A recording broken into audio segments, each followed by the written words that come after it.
investments. I spent 7 years with an insurance company working on complex financial structures. And then lately in my own business, I've done expert work. I was hired by the state auditor of Utah to look into their pensions. I was hired by the state and auditors of Maryland to help them audit their pensions as well. So I have a national reputation in auditing pensions, and that I'm have a broad experience in finance to do all the things done in the office. All right, the pension issue, it's kind of hard to distill down based on a lot of the news stories about when it began, and I've heard legislators say, well, there's plenty of blame to go around, let's look for solutions. But what, if you can summarize it, what sort of problems have we had, and what are those possible solutions? And I know this could be a very long list. Yeah, the pensions are so complex that I try to break the issue into three different areas. Mm-hmm. You have the benefits area, and this is what the teachers marched on, the sewer bill, the benefits side of it. Then you have the funding side of it, which we have been, which is probably what we'll spend the most time. And then the third part is like the investment and administration of the pensions, which was a big focus of mine. But I've also, you have to incorporate the other two as far as the big picture. And the dollar, what we talked about on the dollar side is more on the funding side. So as we start through these issues, on the benefits side, most of the time these are already, teachers and public workers earn their benefits as they work. Right. So they earn their pensions. So they're not promises. They are an earned benefit that they earned every day they work. So they accumulate, and there is no really legal way to claw back their pension benefits. Even though I hear legislators talking about doing it all the time, they think that going into a 401k somehow will just destroy or will take away those benefits. These benefits are already earned dollars, like an earned salary paycheck that hasn't been paid yet. Right. So courts have traditionally upheld it. So even if the sewer bill had gotten past the procedural things, the benefit reductions were clearly illegal from the start. And so a lot of these are just games being played. So then we go and we say the judge, then it gets thrown out of court, and well, we don't like the liberal judges or so on. But the law is very, very clear that most of these benefits cannot be taken away. And when you put new employees in different things, everyone thinks it's a solution, we're going to put a new teachers in there. It does nothing to your prior liabilities. It's all it does is it takes a starting teacher pay from $29,000 to $27,000. That's the equivalent of what you're doing. And we've done that with fire and police with the last thing, and they're having a harder time getting firemen and policemen now. So those things that everyone thinks are helping the pension really are doing nothing, little to nothing at all, but they make people feel like they're doing something. They're punishing public or doing something that they're doing something to help the pension issue. They are not. Where the most help, of course, is the funding level. The next second part is funding. Funding, what basically happened is for the state worker plan, what we call KERS, they put in half the amount of money they needed for 10 straight years. If you made half your mortgage payment for 10 straight years, your house would be underwater. It's not that complicated. Even though legislatures will still swear to this day that they put everything in they were told to put in, everything, that's all lies. I mean, there's nothing else to it. 75% of the teacher, instead of 50%, they put 75% of the teacher's retirement system in, basically averaged over that 10 years. So it still gets you behind because that accumulates interest at the rate of return of that pension, which the teachers is 7.5%, and KRS was 7.5%. Now they've lowered it, but it's like borrowing credit cards. Right. It's the equivalent of borrowing credit cards, and we've done that over and over again, and we continue to do it today. There's legislation now saying, well, we're going to forgive something from this certain group. They're just shifting cost on to other groups. When you don't, so there's a lot of cost shifting. There's a lot of unfunded mandates. So in the last budget, they claimed to fully pay the ARC, but again, they didn't. A lot of that was unfunded mandates to the mental health systems, to universities. A lot of them that forced them to cut headcount, which then forces us down a cycle of things not working. The one thing to think about is that defined benefit pension plans are designed for governments that are stable or growing at the rate of population. Right. But if you're shrinking government the whole time, they do not work well because you have less people supporting it. So the whole notion in the Bevan administration has been to shrink government, and I think we've probably lost many public jobs, not just teachers, but all public workers of all type, and that's exacerbated the pension funding issue. Even though it appears we're better funded than, or we're less worse funded than we did in the Bashir administration, it's still very problematic with the funding side of it. Well, Yeah. Chris, I mean, I've never really heard it stated quite like that, and it gives a little more clarity to me about that. But what would be your solution to this problem? Well, there's no magic solution to the pension. It's like solution to the budget. It always is coming. It's an ongoing expense. Right. It's like saying our salary's going to go away. No, I don't think if salaries went away, no one would work for government. So pensions are an ongoing thing. So we have to think of it as a long-term, and the long-term solution is to pay the full arc.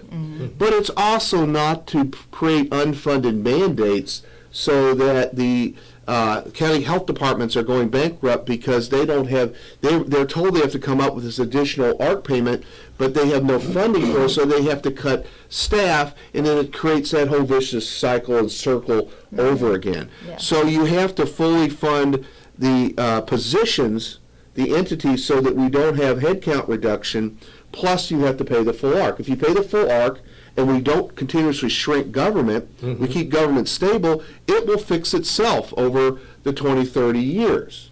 But if we continuously play games with which we're shifting money around from our pension shortage and start using it to basically, pensions are being used as a weapon to destroy public jobs, if we continue down that cycle, it's a never-ending cycle till we get to municipal bankruptcies, Right. which may be the goal. Because the less employees you have, the less is paid into it, and then that makes the situation worse, and then and so forth and so on. Correct. It's going. Yeah, and so Just kind of snowball. yeah, it creates that death spiral or whatever we want to call it, and I mean we don't want to call it that, but that's what is happening, and I hope that's a little bit better way of explaining, because you don't get any straight answers out of Frankfurt on anything regarding the pension. Due to a snafu at the beginning of the show, I don't think listeners heard the introduction of our guest, Margie. So you're listening to Bradford and Brooks, and our special guest today is Mr. Chris Tobe. He's an author and kind of a pension expert, big background in finances, and he's running for state auditor. He has his book is Kentucky Fried Pensions. The first was first published in 2013. He has basically written a completely new book, but it has the same name in 2018 version, and it goes into great detail about the pension issue that we've been discussing.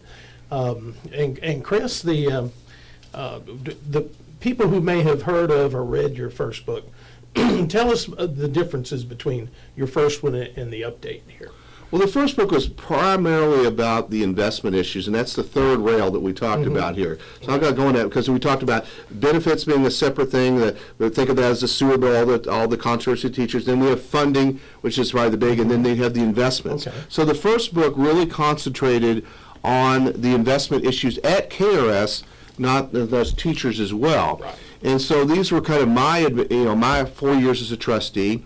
I end up going to the SEC as a whistleblower on what I thought were corrupt investments in the plan. Many of these are what we call hedge funds and private equity. They are in limited partnerships, many in the Cayman Islands, and they're very secretive. I, as a trustee, was not even allowed to see the contracts for these investments, so I had no idea what fees were being paid or anything like that. So I found that very disturbing. Yes. The trustees weren't allowed to see it, the state auditor weren't allowed to see the contracts, and the contract review committee of the legislature was not allowed to see the Well, contracts. who had control of it then? The staff of the retirement systems, Ah. and of course the people who the managers. Right. So I found that very very disturbing, and it's still pretty much going on to this day. We had some good bipartisan legislation, Senate Bill 2, which made a lot of these investments illegal, but they still keep them. There's no one in Frankfurt enforcing the laws, and that's what I hope to do as auditor, to help enforce some of these laws that I've helped write.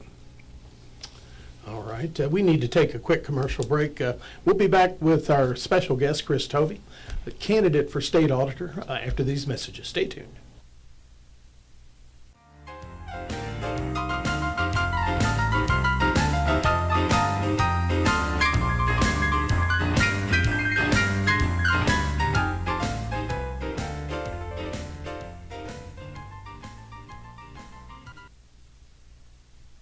All right, Strong you're back with autocrat. Bradford and Brooks, Jim Brooks and Margie Bradford here. We'll be with you till the top of the hour. And our very special studio guest is Chris Tobe. Chris is a Democratic candidate for the office of state auditor. And Chris, you have quite a history in financial matters, particularly auditing and pensions. Yeah, and so I've worked I've been a consultant to a number of pensions across the country on investments. I've worked with Texas, Louisiana, just a number of states, and actually auditing pensions as well in Maryland and Utah, but also advising them on other things as well.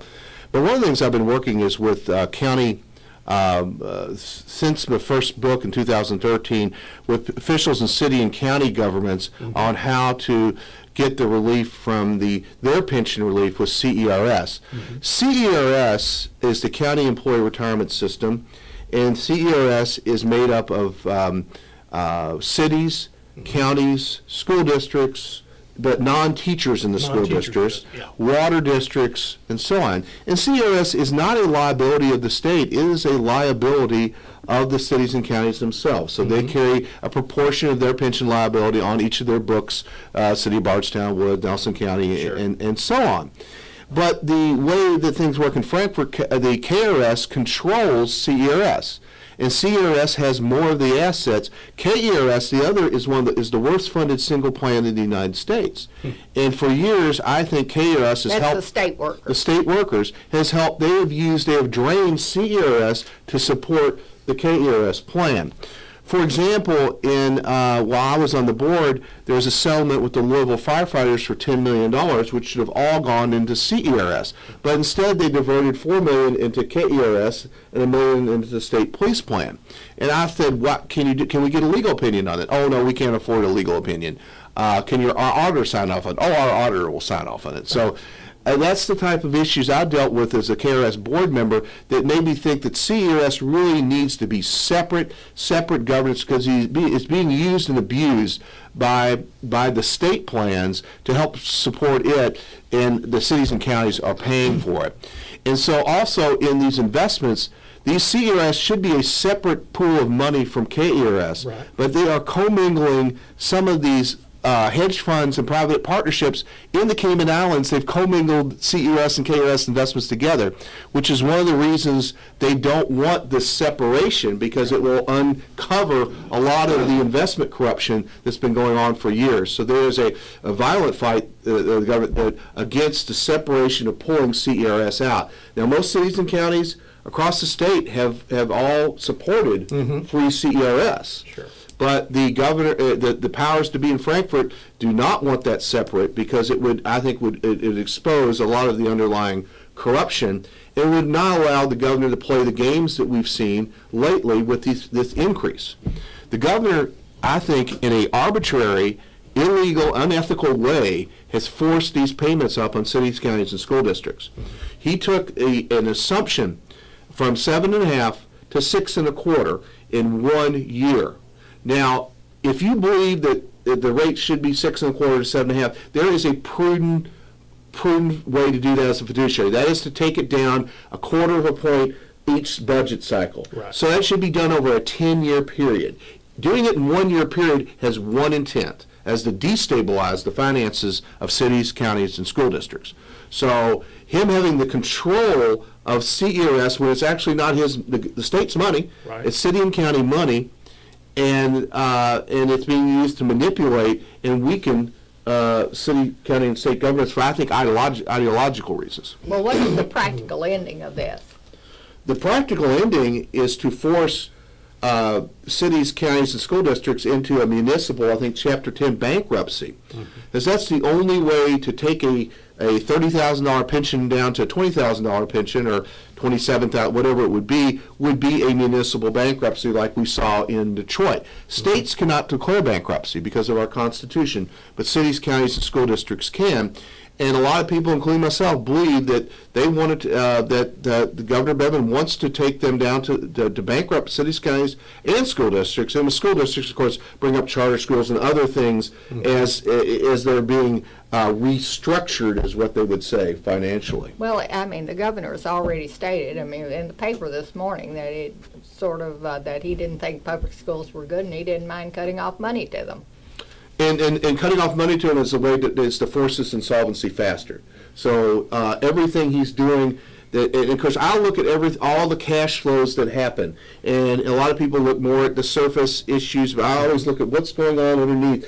Follow the money as we go, and he's trying to starve school districts in a number of ways, and all these bills tend to be cash flow negative to school districts. And then, of course, the CERS increases have hurt school districts as well.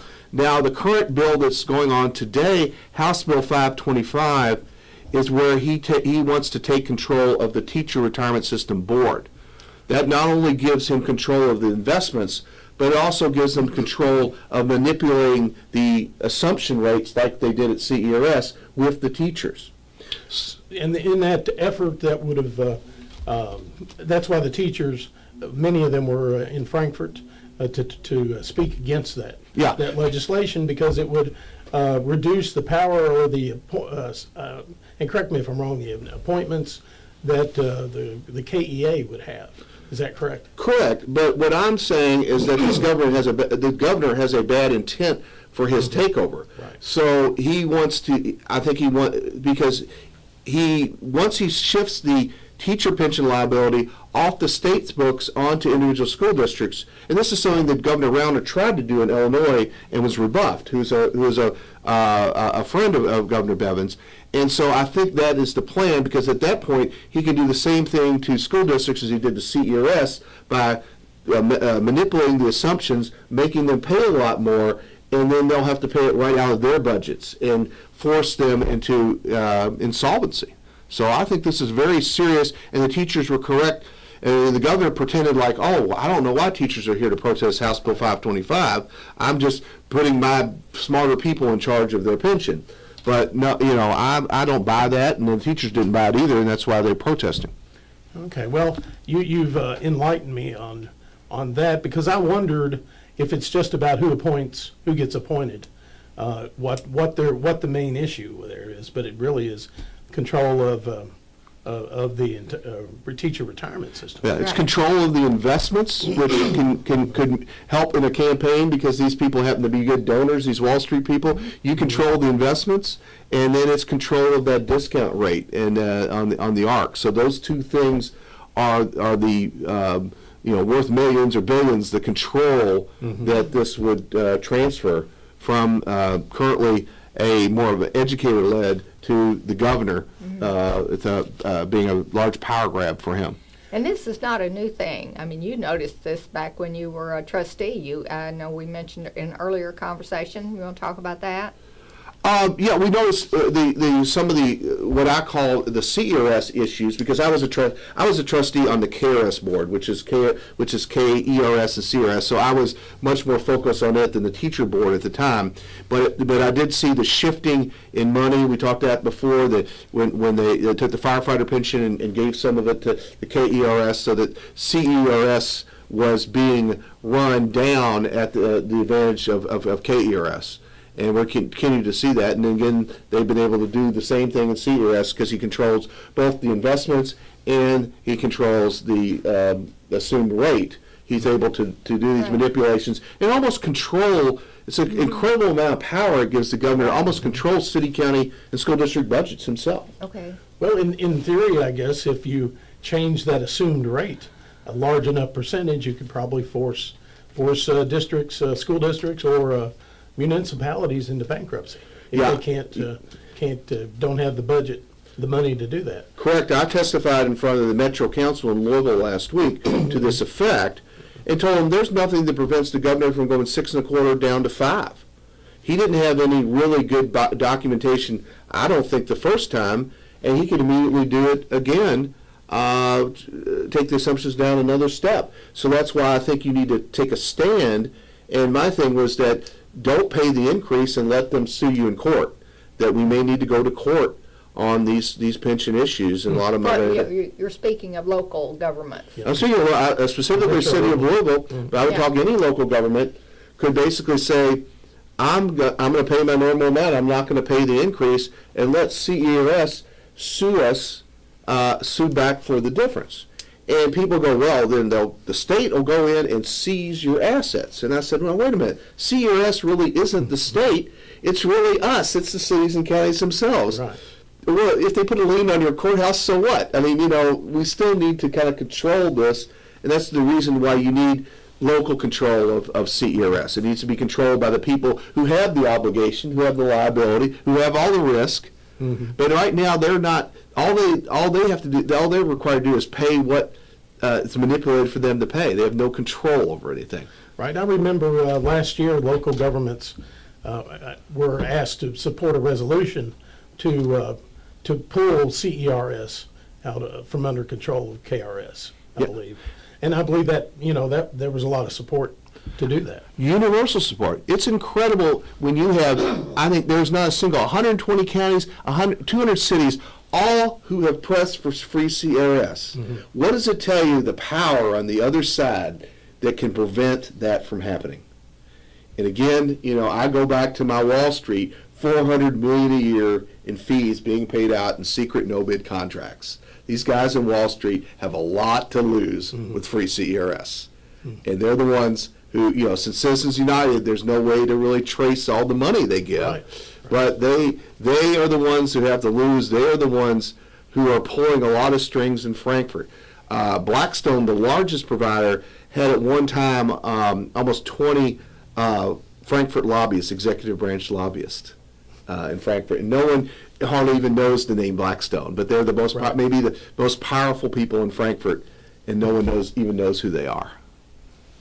What benefit if, say, for example, the assumptions were changed and any government or school district that is facing bankruptcy, where's the benefit to that for state government or the pension? Is there, what's the end game here if they can force you into bankruptcy because of the pension obligation they want you to pay? Well, the end game is that it has to come from somewhere. Mm-hmm. The end game here is that since it's very hard legally to take a retired school teacher's pension from $40,000 to $35,000, the only way to do it is to force a municipal bankruptcy, and I think that's the end game, because they want to make public retirees try to make them pay for things that they've already earned.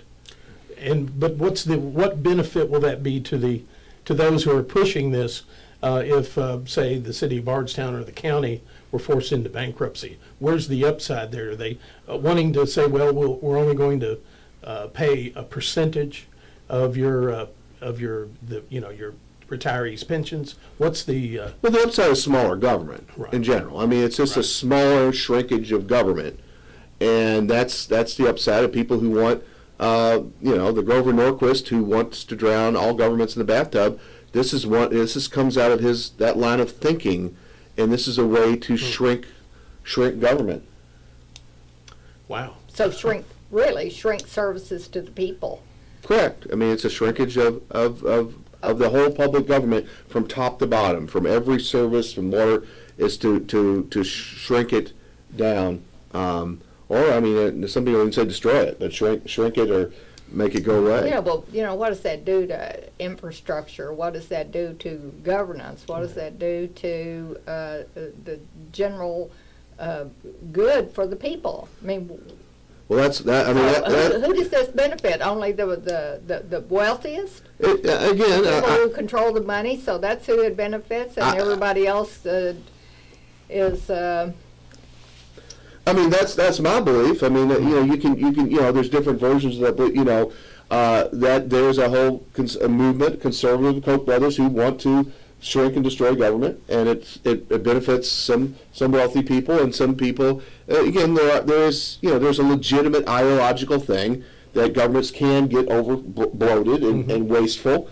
And those are legit. I don't want to say those are not legitimate concerns, but again, we're starting to cut down. We're starting to, so in this shrinkage, I think, again, as auditor, I want to shine transparency on all these issues so that people know what's going on, not wake up the other day. If I had known 5 years ago this is what they were up to, I would have done something. Right. That's really what I'm here as auditor to do, is to really shine the light on transparency. Be the canary in the mine. Yeah, and I've been doing this for 22 years, and I'm continuing to try. I'm always trying to look forward. I'm continuously been told for the last 22 years that I don't know what I'm talking about, that this pension issue is not a big deal. I've been told that over and over again, and I just don't believe it anymore. And I just kind of, I say what I think, and I tell people where I think we're going, and it's not a good place. What our current auditor has his office has been active with audits of local governments, county governments, sheriff's offices, et cetera. Is that something you would look to continue? Well, that's a statutory duty of the office. Right. There's not much. You don't have any choice in that. And again, part of that is managing that office. I've worked in that office for 3 years. I worked with the county auditors who do those out, and then there's the state auditors, and that state audit is essential to get federal funds, so it still has to be done. Right. So those are the statutory, but it's the extra things you do as auditor, the things you choose to do, and to me, it's going to be pensions. I might do fish and wildlife. I may do some of the universities, Yum Center. Those are the things that you have some control over. that are maybe a quarter of your office and your budget, but that's where you make your mark as auditor, and to do something that's beyond the statutory duties that you normally have. Well, has our current auditor tried to do an audit of this horrible pension system that we have? Well, one of the things is that 5 years ago, I made sure I helped in craft legislation that the state auditor do audit the pension every 5 years as a requirement. Because many auditors wanted to avoid it because of the politics, and the auditors and the retirement systems had these audit firms that did pretty much rubber stamp audits, whatever they wanted. So I wanted to force the state auditor to do this. And one of the reasons I ran is because Mike Harmon's audit that came out December 19th, right before Christmas. That's a really good time to release. Yeah, a major audit on the state pension, and it admitted a lot of the things, the illegal investments that I had been very much looked at.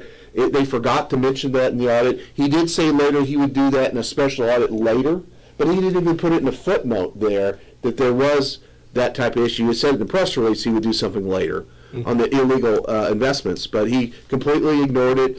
I think ignored a lot of other things. I haven't had a chance, to do it, but my first thing as auditor will be to go in and redo that audit, because I don't think he's done a good job on that.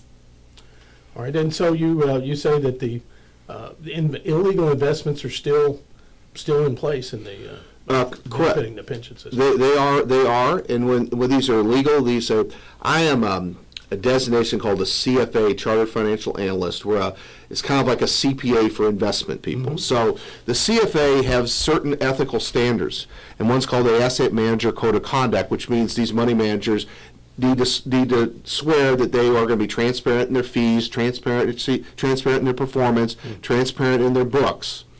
And we got that passed as part of Senate Bill 2. But over 100 of these investments in KRS still refuse to go by those requirements, and have just pretty much ignored it. The other part of Senate Bill 2 was that remember I talked about the contracts being secret. Right. They're supposed to post them on the web, and fewer than 5% have posted, and even those have been so heavily redacted that you can't hardly read anything in them. So they have both refused to do the laws that was in Senate Bill 2, a bipartisan bill sponsored by Joe Bowen. They have refused to abide by it.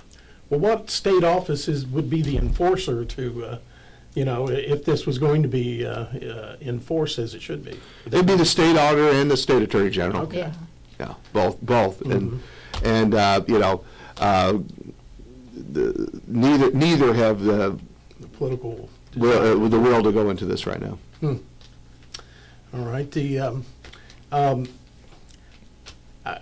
assuming you probably didn't set out in your line of work to find yourself running for state auditor. This was you aren't going to do the political round robin of run for hold 2 terms in one state constitutional office and then seek another and then another. No, but of all the offices that I thought I might run for, because I'd worked in this office 22 and saw what this office can do, it is one that I always considered. Sure. So, I've been in private sector most, life, and then I also served on the retirement board. So this is an office that, but, I don't want to be governor. I don't want to be senator. That's not me. I mean, I'm an auditor. This is where I can have the most impact, where I can do the most for Kentuckians, is in this position as auditor, and that's where I want to be. All right. We need to take another break before the top of the hour. You're listening to Bradford and Brooks and our special studio guest, Chris Tobe, Democratic candidate for state auditor. And we'll be right back in just a moment. Stay tuned. Your forecast.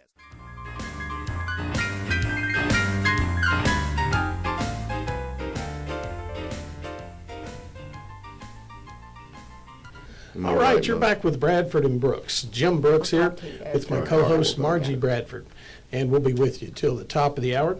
And our special studio guest today is Chris Tobe.